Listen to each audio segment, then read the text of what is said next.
Hello students, welcome to my YouTube channel. और आज के लेक्चर में बात करेंगे 103rd कॉन्स्टिट्यूशनल अमेंडमेंट एक्ट की, क्योंकि सुप्रीम कोर्ट ने इसे रेफर करा है 5 जजों की कॉन्स्टिट्यूशनल बेंच को, ताकि वो इस अमेंडमेंट की समीक्षा कर सकें और इस नतीजे पर पहुंच सकें कि क्या ये कॉन्स्टिट्यूशनली वैलिड है या नहीं है। लेक्चर के स्लाइड्स आपको मिल जाएंगे हमारे टेलीग्राम चैनल से, और टेलीग्राम चैनल का लिंक आप लोगों को मिलेगा डिस्क्रिप्शन में।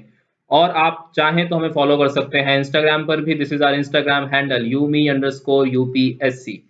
तो चलिए लेक्चर को शुरू करते हैं, लेकिन लेक्चर को शुरू करने से पहले एक सवाल देख लेते हैं। All the citizens shall have the right to practice any profession or to carry any occupation, trade or business।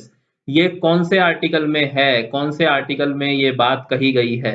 सही जवाब चूज करिएगा और अपना जवाब कमेंट बॉक्स में मेंशन कीजिएगा। This is option A, B, C and D. तो इन चारों में से जो भी सही जवाब हो उसको प्लीज कमेंट सेक्शन में मेंशन कीजिएगा। चलिए शुरू करते हैं लेक्चर और देखते हैं क्या था 103rd constitutional amendment act. 103rd constitutional amendment act के जरिए इकोनॉमिकली वीकर सेक्शन को 10% रिजर्वेशन दिया गया था। ये एक्ट 2019 में पार्लियामेंट में पास हुआ था by the provisions of article 368। आप लोगों को पता होना चाहिए कि आर्टिकल 368 ये बताता है कि कैसे आप कॉन्स्टिट्यूशनल अमेंडमेंट कर सकते हैं, कॉन्स्टिट्यूशनल अमेंडमेंट को करने का तरीका क्या है। तो एक चीज बता देता हूं, ये जो अमेंडमेंट थी ये कॉन्स्टिट्यूशनली करेक्ट, मतलब प्रोसीजरली बिल्कुल करेक्ट थी। जो भी प्रोसीजर 368 में लिखा हुआ है कॉन्स्टिट्यूशनल अमेंडमेंट को करने के लिए, वो सब इसमें फॉलो करा गया था। लेकिन अब सुप्रीम कोर्ट ने इसे रेफर करा है एक 5 जज कॉन्स्टिट्यूशनल बेंच को। तो आगे हम ये देखेंगे कि कौन कौन से आधार पर इस अमेंडमेंट को, इस एक्ट को चैलेंज करा गया है। तो सबसे पहले जानते हैं कि इस रेफरेंस का मतलब क्या है। देखिए, सबसे पहली चीज तो ये है कि आर्टिकल 145 क्लॉज 3 जो है वो सुप्रीम कोर्ट को ये पावर देता है कि जब भी किसी लॉ की कॉन्स्टिट्यूशनैलिटी का कोई सवाल आएगा तो 5 जजों की बेंच सुप्रीम कोर्ट को बनानी होगी उसके कॉन्स्टिट्यूशनल वैलिडिटी को डिस्कस करने के लिए, उसकी कॉन्स्टिट्यूशनल वैलिडिटी को जज करने के लिए। तो इसको ध्यान में रखिएगा। कौन सा आर्टिकल है? आर्टिकल 145 क्लॉज 3 में ये बात कही गई है। उसके बाद laws made by parliament are presumed to be unconstitutional until proven otherwise in court. यहां पर एक गलती हुई है, ये वर्ड जो है वो अनकॉन्स्टिट्यूशनल नहीं है, कॉन्स्टिट्यूशनल है। इसका मतलब क्या है कि जब तक कोर्ट ऑफ लॉ यानी सुप्रीम कोर्ट के अंदर उन्हें अनकॉन्स्टिट्यूशनल प्रूफ ना कर दिया जाए, जब तक बाय डिफॉल्ट वो कॉन्स्टिट्यूशनल ही रहती हैं।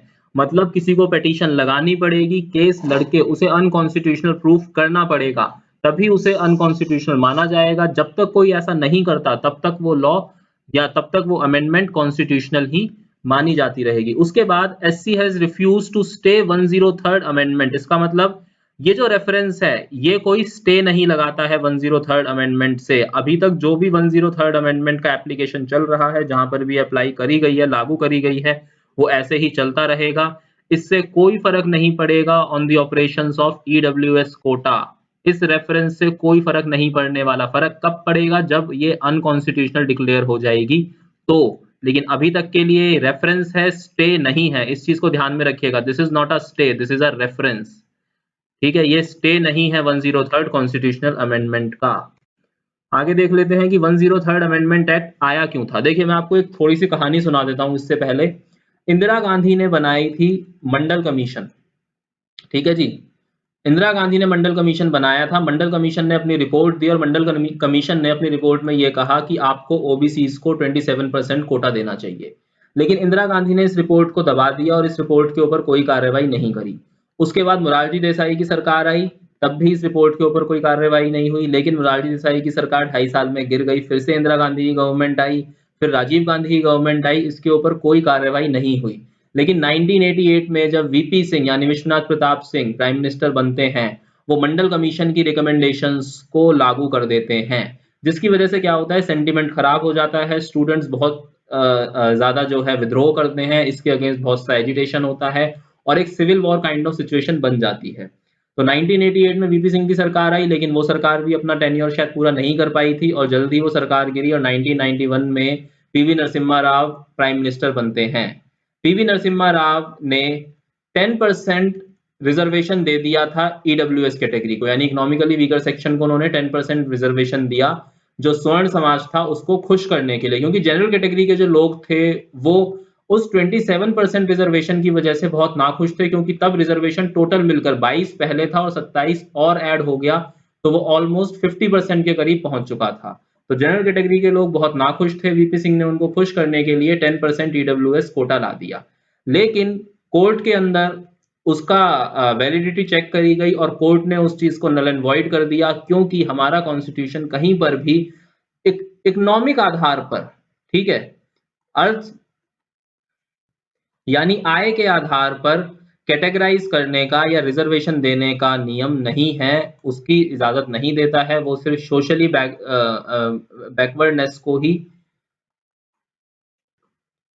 बैकवर्डनेस को ही अप्रूव करता है। इकोनॉमिक बैकवर्डनेस को हमारा कॉन्स्टिट्यूशन कहीं पर भी अप्रूव नहीं करता। तो वो वाली समस्या इस बार ना हो, इसलिए पहले गवर्नमेंट ने, इस बार की जो गवर्नमेंट है, और वो इस बार जो गवर्नमेंट थी वो इस काम को कर भी सकती थी, क्योंकि इस बार ज्यादा स्टेबल गवर्नमेंट है, पहले गवर्नमेंट स्टेबल नहीं थी। 103 अमेंडमेंट एक्ट 2019 लेकर आए। उस एक्ट के तहत आर्टिकल 15 में क्लॉज 6 और आर्टिकल 16 में क्लॉज 6 जोड़ा गया, जिसके तहत ये बताया गया, जिसमें ये कहा गया कि अब आप इकोनॉमी यानी आय यानी इनकम के आधार पर भी रिजर्वेशन दे सकते हैं। तो कॉन्स्टिट्यूशन अमेंड कर दिया, इसका मतलब अब हमारा कॉन्स्टिट्यूशन इजाजत देता है इनकम के आधार पर, आय के आधार पर रिजर्वेशन देने की। तो एक बात तो ये रही कि अमेंडमेंट में करा क्या गया था। फिर उस अमेंडमेंट के तहत 10% रिजर्वेशन दिया गया गवर्नमेंट जॉब्स और एजुकेशनल इंस्टीट्यूशंस में, किनको? ईडब्ल्यूएस कैटेगरी के लोगों को, यानी इकोनॉमिकली वीकर सेक्शन के लोगों को। तो यहां पर एक चीज को समझिएगा, आर्टिकल 15 और आर्टिकल 16 10% रिजर्वेशन नहीं देते। आर्टिकल 15 और आर्टिकल 16 गवर्नमेंट को ये ऑथराइज करते हैं या इस चीज की परमिशन देते हैं कि वो इकोनॉमिकली वीकर सेक्शन के लिए भी रिजर्वेशन के कानून, रिजर्वेशन ला सकती है, रिजर्वेशन कोटा ला सकती है। अब क्योंकि गवर्नमेंट को आर्टिकल 15 और आर्टिकल 16 के क्लॉज 6 से ये परमिशन मिलती है, इसलिए गवर्नमेंट ने 10% रिजर्वेशन दिया ईडब्ल्यूएस लोगों को गवर्नमेंट जॉब्स में और एजुकेशनल इंस्टीट्यूशंस में। आप चाहें तो ये दोनों अमेंडमेंट्स उठा के पढ़ सकते हैं, आर्टिकल 15(6) और आर्टिकल 16(6) को आप पढ़ लीजिएगा। उसके बाद क्या है? Additional clause was added to both the provisions giving parliament the power to make special laws for EWS like it does for schedule caste, schedule tribes and other backward class. तो वही मैंने आपको बात कही, जैसे कि अब तक वो आर्टिकल 15 और आर्टिकल 16 जो थे वो शेड्यूल कास्ट, शेड्यूल ट्राइब और अदर बैकवर्ड क्लासेस के लिए स्पेशल कानून बनाने की परमिशन देते थे। सिमिलरली अब वो ईडब्ल्यूएस कैटेगरी के लिए भी स्पेशल कानून बनाने की परमिशन देते हैं। उसके बाद ये मैंने आपको बता दिया था कि आर्टिकल 368 का क्लॉज 2 जो है वो ये परमिशन देता है, वो ये बताता है कि कॉन्स्टिट्यूशन को आप किस तरीके से अमेंड कर सकते हैं। तो किसी भी एक हाउस में बिल को पेश करा जाएगा, उसके बाद majority of present and voting से वो बिल पास होना चाहिए और उसके बाद उसके ऊपर प्रेसिडेंट की असेंट होनी चाहिए। उसके बाद वो बिल जो है वो एक एक्ट बन जाएगा। और यहाँ पर एक चीज ध्यान में रखिएगा कि सुप्रीम कोर्ट ने 1992 में Indira Swani versus Union of India में ईडब्ल्यूएस कोटा लिमिट सेट कर दी थी रिजर्वेशन की 50% तक, लेकिन अगर ईडब्ल्यूएस कोटा आ जाता है तो रिजर्वेशन का जो मैक्सिमम सीलिंग कैप है 50% जो है वो एक्सीड हो जाएगा, उससे ऊपर रिजर्वेशन चला जाएगा। तो ये भी एक सवाल है बहुत बड़ा सुप्रीम कोर्ट के सामने कि क्या 10% रिजर्वेशन ईडब्ल्यूएस के लिए दिया जा सकता है या नहीं दिया जा सकता है। ये ईडब्ल्यूएस कैटेगरी की डेफिनेशन है कि इकोनॉमिकली वीकर सेक्शन में कौन से लोग होंगे, कौन से होंगे? Family income less than ₹8 lakh and who absolutely do not belong to any reserved category such as SC, ST, OBC, MBC। इनमें से किसी भी कैटेगरी से बिलोंग करने वाले लोग ईडब्ल्यूएस की कैटेगरी में फॉल नहीं करेंगे। उनको रिजर्वेशन इसी कैटेगरी के अनुसार, इसी कैटेगरी के तहत मिलेगा, उनको ईडब्ल्यूएस कैटेगरी के तहत रिजर्वेशन नहीं मिल सकता। उसके बाद चैलेंज क्या है, इस अमेंडमेंट को क्यों चैलेंज करा गया है? देखिए, सबसे पहला चैलेंज तो ये है कि ये बेसिक स्ट्रक्चर के अगेंस्ट में है जी, कॉन्स्टिट्यूशन के बेसिक स्ट्रक्चर के अगेंस्ट में है।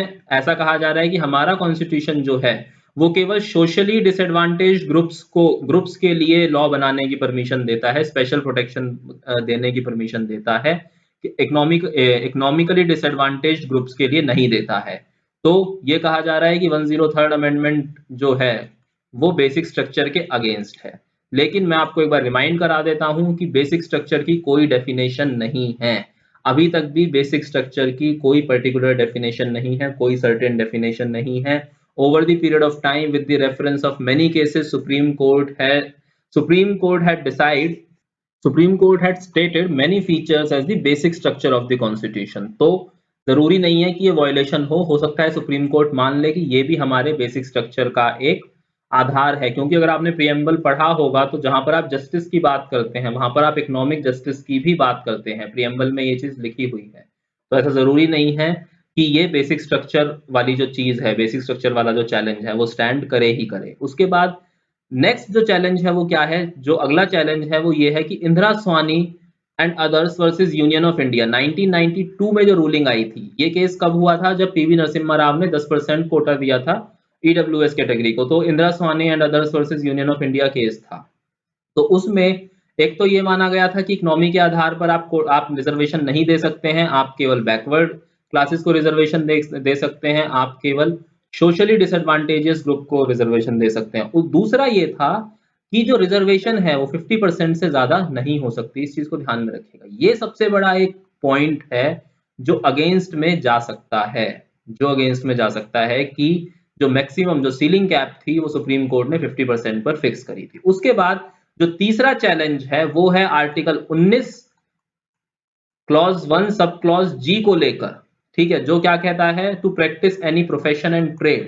तो उसमें क्या है, another challenge has been made on behalf of private unaided educational institution. They have argued that their fundamental right to practice a trade profession is violated when the state compels them to implement its reservation policy and admit student on any criteria other than merit। इसका मतलब ये है जो private colleges हैं, जो private institutions हैं, उनका मानना ये है कि अगर सरकार उन्हें बाध्य करती है कि वो मेरिट के अलावा किसी दूसरे क्राइटेरिया को भी फॉलो करें स्टूडेंट को एडमिशन देने के लिए, तो वो उनके आर्टिकल